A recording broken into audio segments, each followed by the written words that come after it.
Жараткан Аллах субханаху ва таалага чексиз мактоолор болсун. Сүйүктүү пайгамбарыбыз саллаллаху алейхи ва салламга Аллах тааланын өзгүлтүксүз салават саламдары болсун. Урматтуу мусулман бир туугандар, бүгүнкү жума күнүңүздөр куттуу болсун. Жараткан Аллах субханаху ва таала мына ушундай берекелүү куттуу күндү аткарган бардык ибадатыңыздарды кабыл кылсын. Аллах субханаху ва таала Кур'ан Каримде айтат: "Аузу биллахи минаш шайтанир раджим. وَمَا تُنْفِقُوا مِنْ خَيْرٍ يُوَفَّى إِلَيْكُمْ وَأَنْتُمْ لَا تُظْلَمُونَ." Бұл аяттың мәнісі ошол имандуу мусулмандарға Алла Таала айтып атат: кандай гана кайрымдуулук, жакшылык иш кылбагыла, анын соогун Алла Таала силерге толук берет, силерге эч бир зулумдук кылынбайт дейт. Биз шариатта билебиз, зекеттин, садаканын, кайрымдуулук иштин же берешендик, жомарттыктын сообу бизге эки эселеп же андан да көп эселеп кайтат. Алла Таала Кур'анда айтат: "Масалул лазина юнфикуна амвалахум фи сабилилlah." Аллаху субханаху ва тааланын жолунда акчаларын Алланын разычылыгы үчүн сарптагандар дейт. Алла Таала айтып атат. Алла Таала ошону көбөйтөт дейт. Көбөйткөндө мисал катары айтып атат. Бул жерде камасали хаббатин, бир будай уругун эккен болсок, ал бир будайдан 100 будай берет экен да. Муну ошол сыяктуу дейт. Бул жерде айтып атат: "Амбата саб'a санабила фи кулли сумбулатин 100 хабба" дейт. Бир машакта, бир будайдын башында 100 будай болот дейт. Муну ошол сыяктуу Аллах субханаху ва таала кылган кайрымдуулуктун, зекет садаканын же берешендиктин соогун ушундай эселеп берет. Валлаху юдафи лиман яша валлаху васиун алим. Алла Таала каалаганга аны көбөйтүп бере берет дейт да. Бир сооп, 10 сооп, 700, андан эсеби жокко Алла Таала көбөйтө берет экен. Ошондон бүгүнкү сиздер менен болгон биздин жума баяныбыз ошол берешендик жана жомарттык жөнүндө болмокчу. Пайгамбарыбыз айтат: "Инналлаха жавадун юхиббул жуд" дейт. Аллаху субханаху ва таала өзү берешен дейт да. Өзү берешен, берешендикти, жомарттыкты жакшы көрөт. Аллаху субханаху ва таала юхиббу маалил ахлак, жакшы кулк мүнөздү жакшы көрөт. Ва якраху сафасифа, жаман кулк мүнөздөрдү Алла Таала да жаман көрөт дейт да. Мына ошондуктан биз дайыма ошол Аллаху субханаху ва таала жакшы көргөн нерсени дайыма аткарганга аракет кылышыбыз керек. Дайыма биз колдон келген жардамды берип, кыяматтагы түбөлүктүү жашообузду биз курушубуз керек да. Мына күн сайын мисалы үй курсак, башка кылсак, анын материалын жеткиребиз, башкасын жеткиребиз го. Усталарга жеткирип бербесең үйүң бүтпөйт. Ошол эле сыяктуу булчу биздин акыреттеги үйүбүз. Кайрымдуулук, жакшылык, жакшы иш, жакшы кеңеш. Мына ошолорду дайыма колдон келишинче аткарып турган болсок, кыяматтагы биздин түбөлүктүү багы жашообуз ал жактан түптөлө берет. Болгону баары ихлас менен, чын ниет менен болуш керек. Сахих Термизде келеткен Айша энебизден күндөрдүн бир күнүндө пайгамбар үйүндө бир кой союп калат экен. Андан кой сойгондон кийин дайыма пайгамбарыбыз өзү берешен болгон да. Пайгамбарыбыз өзү берешен болот эле, Рамазанда андан да берешен болчу эле дейт да. Күндөрдүн биринде кой союп калып, анан башка муктаждарга таратып, үйдө бир гана далысы калып калыптыр да. Айша энебизден сураган экен, үйдө эт калдыбы десе, Айша энебиз далысы калды дептир. Десе пайгамбарыбыз айткан экен, анда бизге баарысы калып, далыдан башка баары калыптыр деди да. Ошончонун соогун алып атканын айтып атат. Ушулардын бардыгы бизде ибадатта, бардык жакшылык иштерде дайыма айтып жүрөбүз, бул шарт болуш керек. Бул ихлас менен, чын көңүл менен, Алла үчүн гана болуш керек.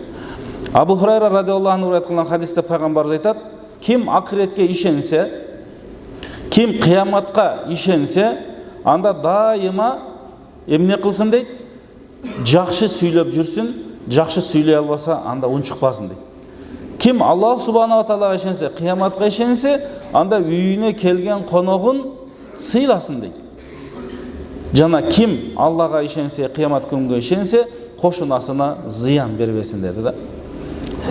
Бул дагы адамдын хадистен баягы жыйынтык чыгара турган болсок, ыйманынын толуктугунун белгилеринин бири болот. Жомарттык, берешендик, икром муслим дейбиз, мусулмандарды урматтоо, сыйлоо, мына ошонун катарына кирет. Пайгамбарыбыздан бир нерсе суралса, эч качан жок деп айткан эмес экен да.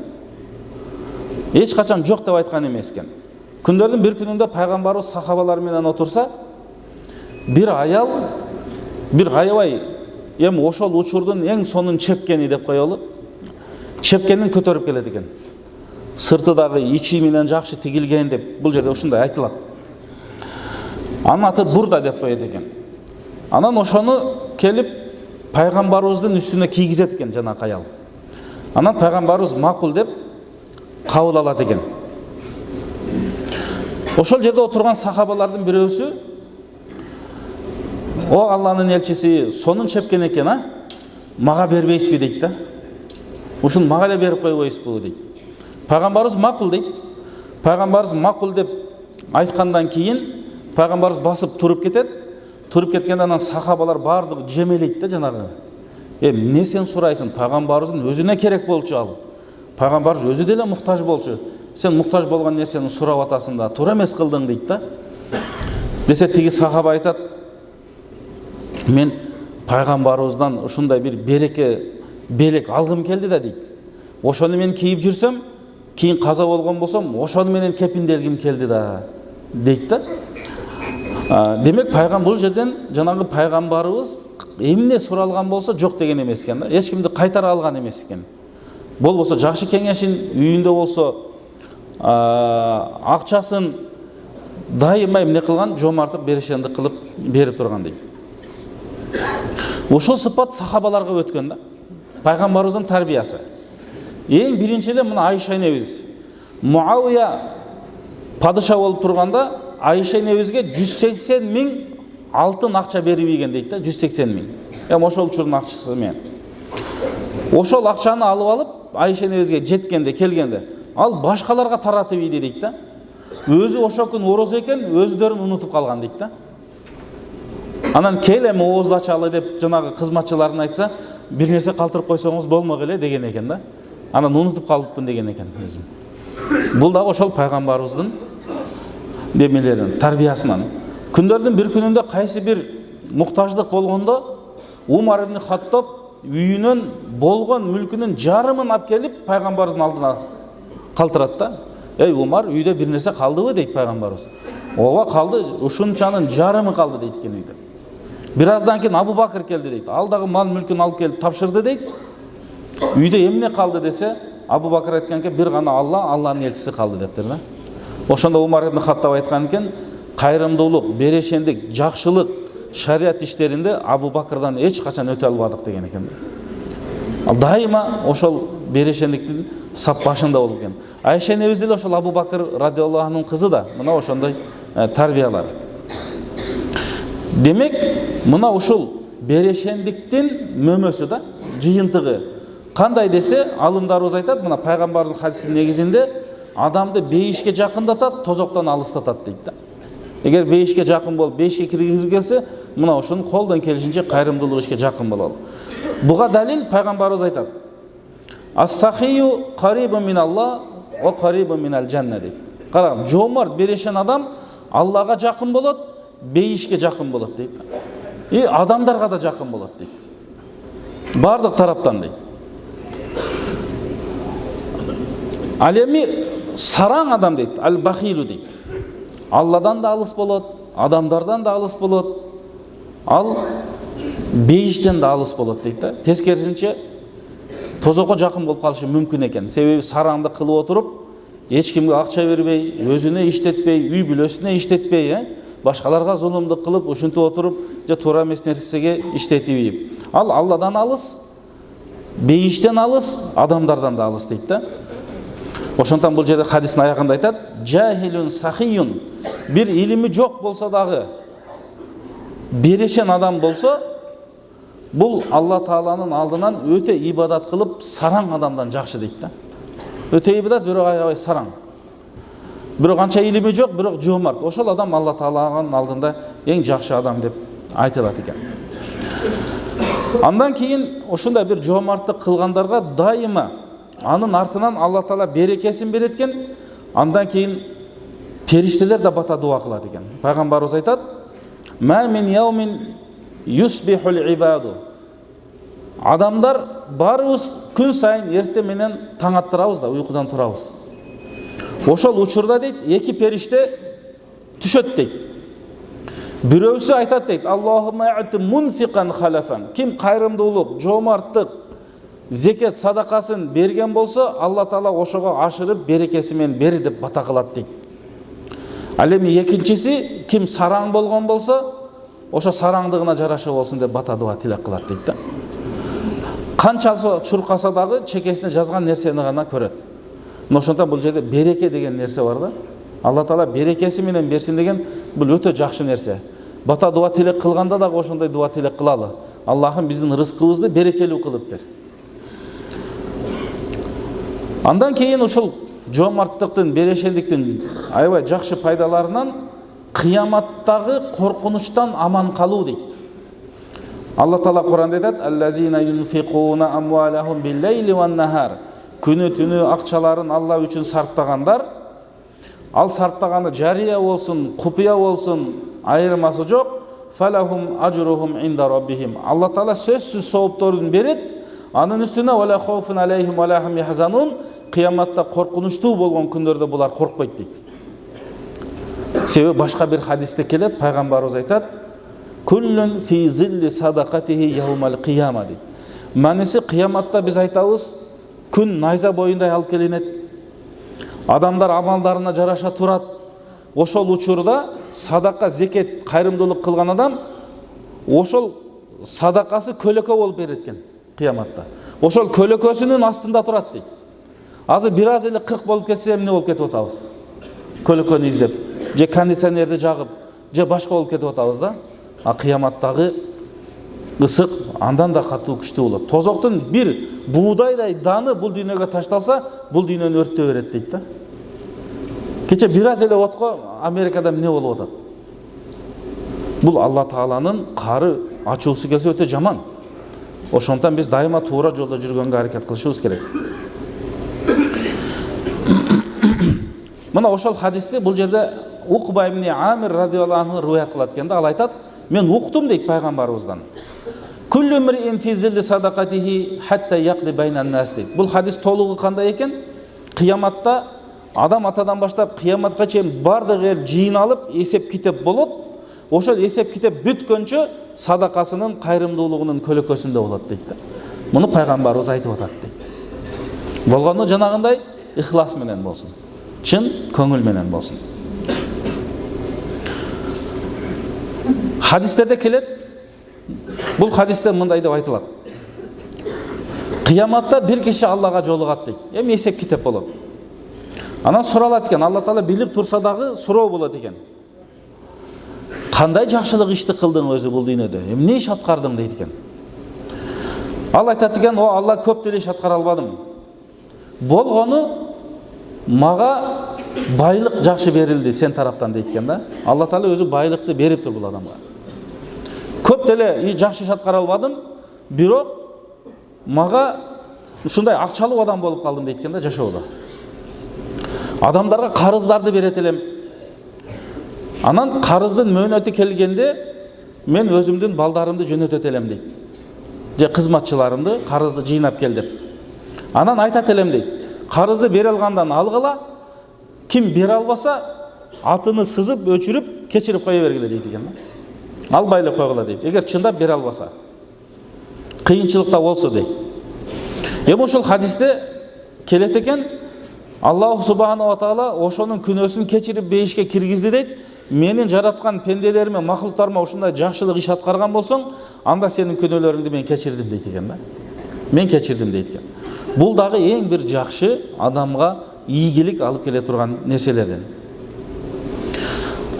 Абу Хурайра айтат, риwayat кылат, пайгамбарыбыз айтты дейт. Адам баласы айтат экен: "Мали, акчам, дүйнөм, мал мүлкүм" дейт экен да. Бул эми табигый нерсе. Бирок иннама лаху мин малихи саласун. Бул Акчаларын, байлыгын, билигин карап көрсөк дейт пайгамбарыбыз. Акала фаафна, бир бөлүгүн ичип жеп салды дейт. Жок. Bir bölgün labisa faabla, kiyip kiyimin çiritip saldı deydi. Жоқ. Ал ата фактына, же бирөөлөргө кайрымдуулук кылып берди, же өзү сактап калды, же акырети үчүн бул дүйнөдө кызмат кылды дейт да. Акырет үчүн. Ва ма сива залика фа хуа захибун ва тарикуху линнас. Ушундан азыркы айтылгандардан башкасы бул анын пайдасы жоктугу сыяктуу дейт да. Демек биз ушул акчабыз менен биринчи Алла Таала парз кылган закетти, үшүрдү, витер садаканы, булар милдет. Андан кийин жалпы эле садака, кайрымдуулуктарды аткарган болсок, ошонун жанынан эселеп Аллах субхана ва таала кыяматта бизге соопторду берет экен. Кыяматта мына ушулар эсеп китеп болуп, амалдар таразага тартылып атканда, мына ушулар келип туруп, оң таразага оорлугун ушулар басат дейт да. Belki bir somgo muhtaç bolup kalat eкен ошол. Ошонун сообуна кыяматта. Кыяматта сооп керек экен, башка нерсе керек эмес. Алтынын, күмүшүң, байлыгың, бийлигиң, мансабың, кадыр баркың, урууң эч бир рол ойнобойт экен да. Жакшы амал, жакшы иш, таза жүрөк, таза тунук, пикир жүргүзүү, ойлонуу. Мана ошолордун биз сообун кыяматта көрө турган нерселер ушул. Ошондон пайгамбарыбыз айтып атпайбы? Аллах субхана ва таала кыяматта силердин тышкы келбетиңерге карабайт дейт. Силердин мал мүлкүңөргө да карабайт. Бирок эсеп китеп кылганда силердин жүрөгүңөргө карайт. Силердин жакшы амалыңарга карайт. Ошол жакшы амал бейишке чейин эле кабырда чогуу болот экен өзүнүн эси менен. Ошондон айтып атат да, кабыр бейиштен болгон бир бакча, же тозоктон болгон бир чуңкур. Ушундай бир жылчык ачылып коет экен. Кабырда жатканда эле бейиштин жытын жытап жатат экен. Кабырда жатканда эле тозоктун жаныны келип турат экен. Ошондон кыямат качан болот эле дейт го? Антпеш керек. Алымдарыбыз айткан, "Ман мата факат камат кыямату." Ким өлсө, кыяматы башталды дейт. О күтүп жүрө бербеш керек. Өлгөн адамга кыямат башталды. Биринчи кабырдагы жашоо башталат. Хаятун барзахия деп коет. Ошол жерде эле башталат. Периштелердин суроолору болот. Ошондон бул дүйнөдөгү жакшылык ишибиз бизди мына ошол нерсенин баарынан куткарат. Аятта келет, пайгамбардын хадисинде келет, акчасы бар болуп туруп, зекет өлчөмүнө жетип туруп, зекетин, садакасын бербегендерди кабырда эле бир жылан, бир коркунучтуу жылан келип, оролуп, акырында мойнун дагы ороп, анан ушундай кылып айтат экен, "Мени тааныдыңбы?" дейт экен. Кыйнайт экен. "Мен сенин бул дүйнөдөгү мал мүлкүңмүн" дейт экен. Себеби ал зекетин берген эмес. Садакасын берген эмес. Битир садака биякта турган орозосун кармаган эмес. Ошол акча менен туугандык мамилени бекемдеген эмес. Же кошуналык мамилени бекемдеген эмес. Кыяматты күтпөш керек, кабырдан эле башталат. Ошондон бул жерде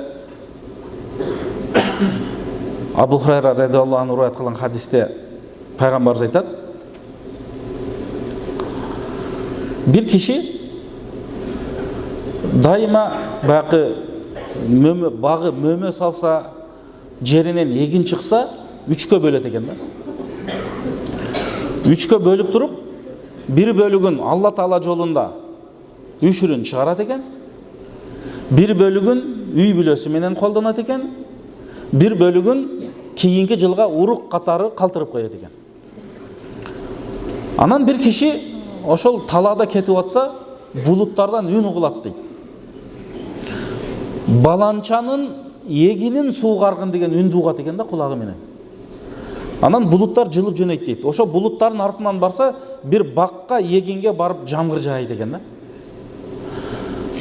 Анан ошол ээсини таап туруп сүйлөшүп, сиздин атыңыз ким десе, баланча баланча дейт экен, жанагы булуттан уккан үн экен да.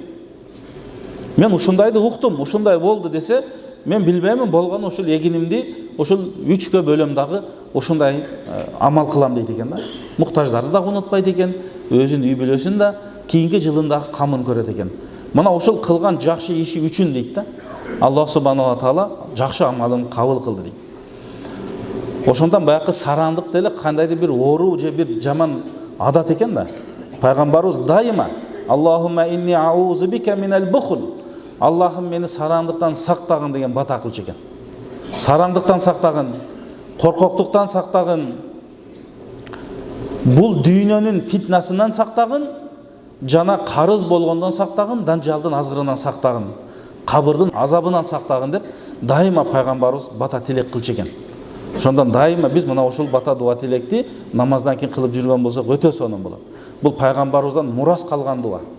Пайгамбардан мурас калган дуа. Пайгамбарыбыз айтат, 3 нерсе адамды жок кылат. Биринчиси хаван муттаба. Адам өзүнүн кумарын ээрчүү. Өзүнүн каалоосун ээрчүү, шариатка каршы келген каалоосун ээрчүү. Экинчиси шохун мута экен да. Бул сараңдык дейт. Үчүнчүсү өзүнө өзү мокуму кануусу дейт. Бир ишти кылып коюп, өзүнө өзү мокуму калган болсо, болгон амалы жокко чыгат. Эмне үчүн дегенде мунун бир себеби бар экен. Өзүнө өзү мокуму канып, өзүнө өзүн мактаган адам автоматтык түрдө шайтан азгырып, башка бирөөдү кемсинтип баштайт дейт. Башка бирөөгө текебердик кылып баштайт. Ошондой болгон болсо, анда мунун бул сапат, бул нерсе ошол адамга зыяндан башка эч нерсе алып келбейт. Намазың кабыл болбосо, ошондон бирөөдү кемсинткен аркылуу намазың кабыл болбойт. Дуаң да кабыл болбойт.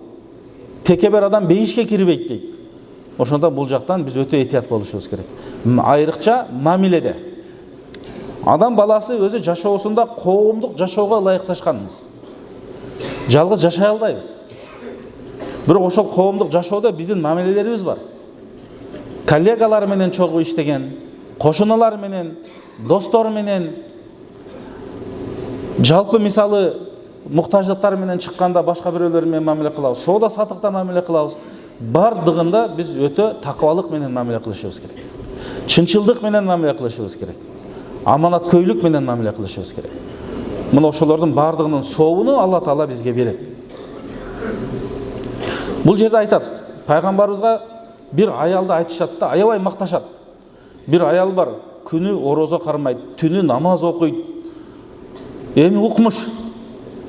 Бирок бир эле сыпаты бар да, аябай сараң дейт экен да. Ошондо пайгамбарыбыз айтат экен, анда ал аялда жакшылыгы жок экен дейт.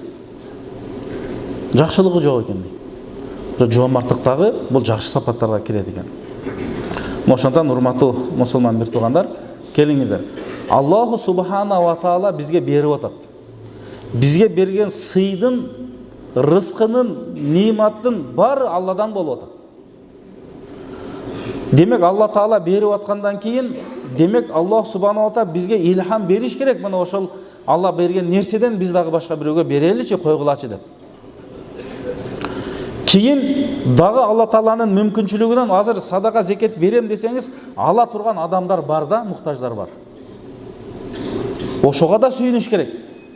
Бирок бир күн келет экен, пайгамбарыбыз айтат: "Яти алан наси заманун", бир күн келип калат. Ушундай бир убакта жашап каласыңар, зекет берем десең, садака, кайрымдуулук кылаң десең, кабыл кылбай турган учур келип калат. Башка бир хадисте келет: "Кече келгениңди алат элек, ал эми бүгүн муктаж эмеспиз" дейт экен да. Муктаж болбогон күн, бир күн мындай өткөн, бирок дагы болот дейт. Себеби Умар ибн Абдул-Азиздин убагында Хижриден 99 менен 101 жыл, ушу 2 жылдын ичинде муктаж адам калбай калган дейт. Ошол падышанын адилеттүү башкаргандыгынын себебинен. Зекет берейин десең, ала турган адам жок болсо эмне кыласың? Бүгүн мүмкүнчүлүк бар да, Алла Таала берген нерседен берип калалы. Себеби садака кылуу бул Алла Тааланын каарын өчүрөт дейт. Алла Тааланын ачуусун кетирет дейт. Жана күйүп аткан отко сууду сепсең эмне болот? Өчүп калат. Биз очоктогу мисалы. Мына ошол сыяктуу өчүрөт дейт да. Ошондон пайгамбарыбыз айтат: "Фаттаку ан-нара бишикки тамра." Өзүңөрдүн нафсыңарды тозоктун отунан бир хурма, ошонун бөлүп туруп бирөөгө садака кылган болсоң, ошол деле куткарат дейт. Болгону ихлас болсун. Чын ниет болсун. Алла үчүн болсун. Алла үчүн болсун. Ошондон азыркы учурда чындыгында абалыбыз жакшы эле. Кудай Таала берип атат. Ошол берген нерседен биз дагы бергенди үйрөнөлү. Аллах субханала ва таала баарыбыздын амалдарыбызды кабыл кылган болсун.